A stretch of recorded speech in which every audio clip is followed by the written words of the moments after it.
Have you ever stopped to think about how many doors you walk through each and every single day?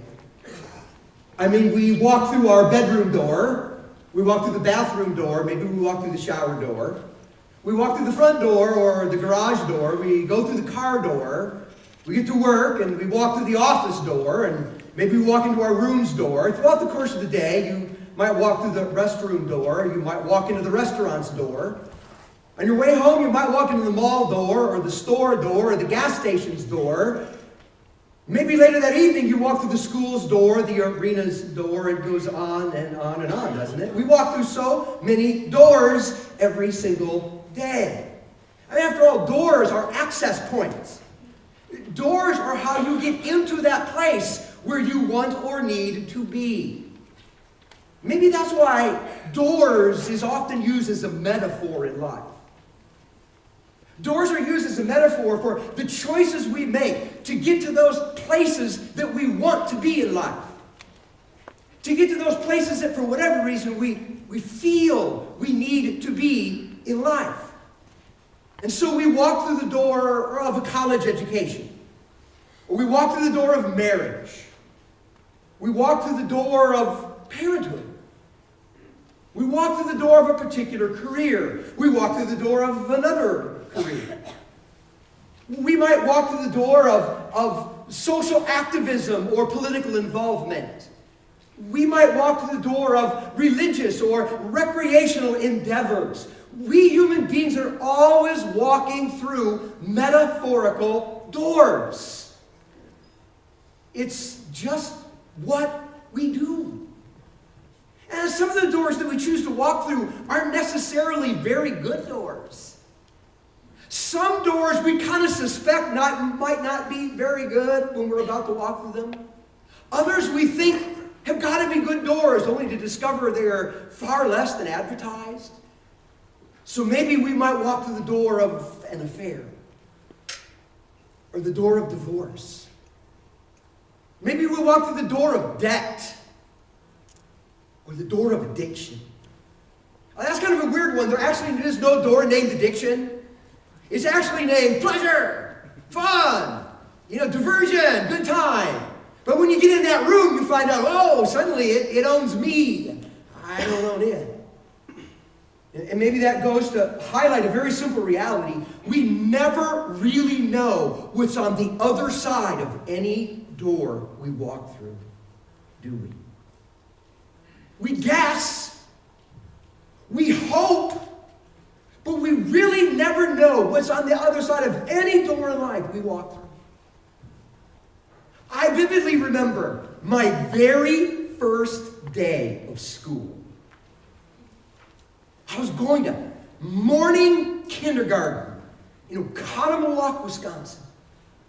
To prepare me for this somewhat traumatic day, my mom had driven me over to the school a few days before the first day.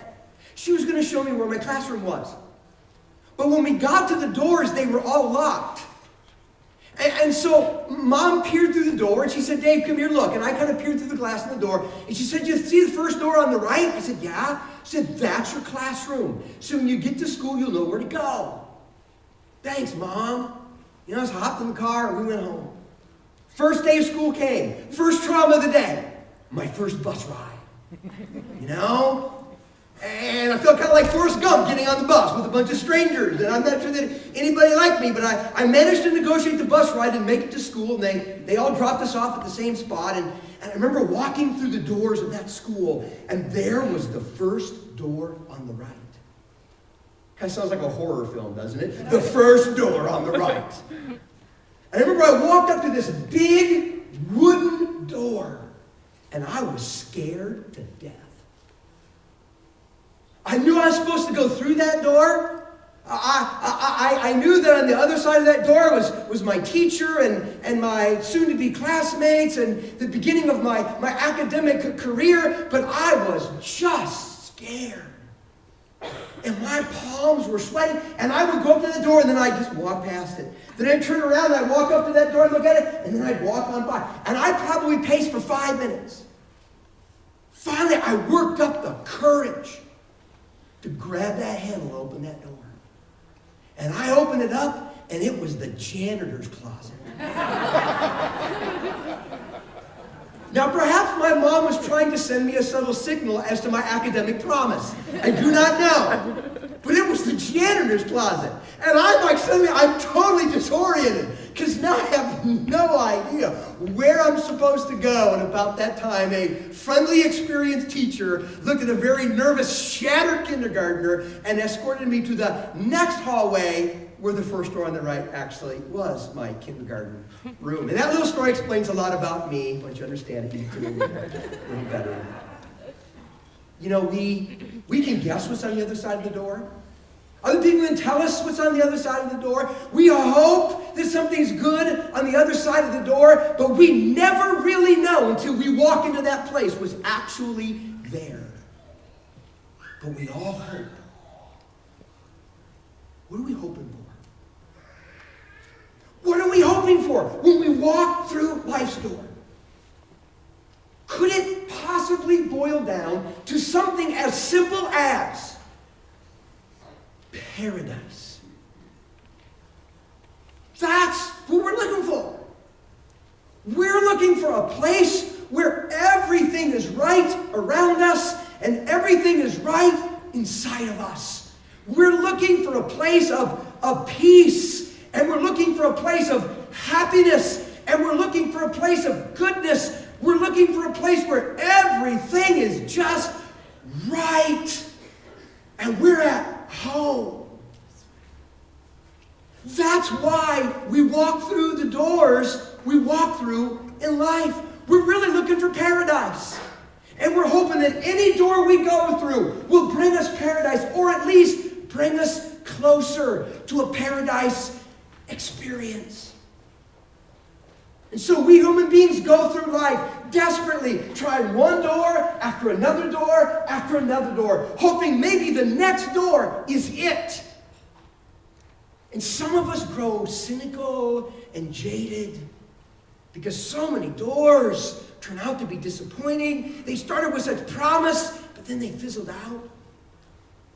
Others who are more romantic or more naive just absolutely believe with incredible optimism that every door is going to be the next door, but we keep hoping and opening and hoping and opening because we're looking for paradise. Now let's go a little deeper. Why?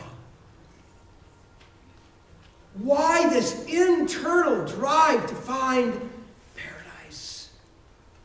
Why this internal longing that drives us, sometimes it seems, to do desperate things in order to find a place where things can finally be right inside us and around us?